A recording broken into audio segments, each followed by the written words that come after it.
మనోజ్ అన్నది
నమస్కారం.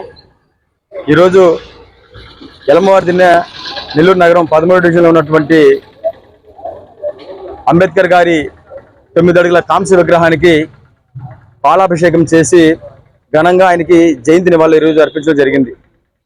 ఈరోజు మనము ఒక సాధారణ వ్యక్తి యొక్క జయంతి వేడుకలు జరుపుకోవడంలో ఒక శక్తి, ఒక విశ్వాసం, న్యాయం కోసం ఆయన జీవితాన్ని పోరాటం ఫలితంగా పెట్టినటువంటి మహామేధావి డాక్టర్ బిఆర్ అంబేద్కర్ గారు.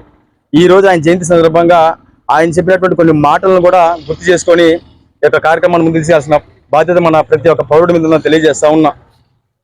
ఎన్నో అణిచివేతలకు గురైన వ్యక్తి అంబేద్కర్ గారు, ఎన్నో అవమానాలు భరించిన వ్యక్తి అంబేద్కర్ గారు. అన్ని అవమానాలు భరించినప్పటికీ కూడా చదువు అనే ఒకే ఒక ఆయుధంతో ఈ ప్రపంచానికి ఆయన ఏంటో తెలియజేస్తూ ఈ దేశం కోసం రాజ్యాంగం రాసిన గొప్ప మేధావి డాక్టర్ బిఆర్ అంబేద్కర్ గారు. అలాంటి ఆయన ఈరోజు ఆయన పోరాట ఫలితమే మనం అనుభవిస్తున్నటువంటి సమానత్వాలు కావచ్చు, మనం అనుభవిస్తున్నటువంటి హక్కులు కావచ్చు. ఇవన్నీ ఎవరో మనకి ఇచ్చినట్టు బహుమతులు కాదు, కేవలం అంబేద్కర్ గారి యొక్క పోరాట ఫలితమే ఈరోజు మనం అనుభవిస్తున్నటువంటి రాజ్యాంగం. ఎందుకంటే అంబేద్కర్ గారు అంటే ఒక చరిత్ర. ఈరోజు ఆ చరిత్రని ప్రతి ఒక్క పౌరుడు తెలుసుకోవాల్సిన బాధ్యత ఉంది. పార్టీలకు అతీతంగా, మతాలకు అతీతంగా, ఊరు వాడ పల్లె ప్రతి ఒక్క దగ్గర కూడా అంబేద్కర్ గారి చరిత్ర గురించి తెలుసుకోవాల్సిన పరిస్థితులు ఉన్నాయి. ఎందుకంటే ఈరోజు అంబేద్కర్ గారి జీవితమే ఒక పోరాట ఫలితం.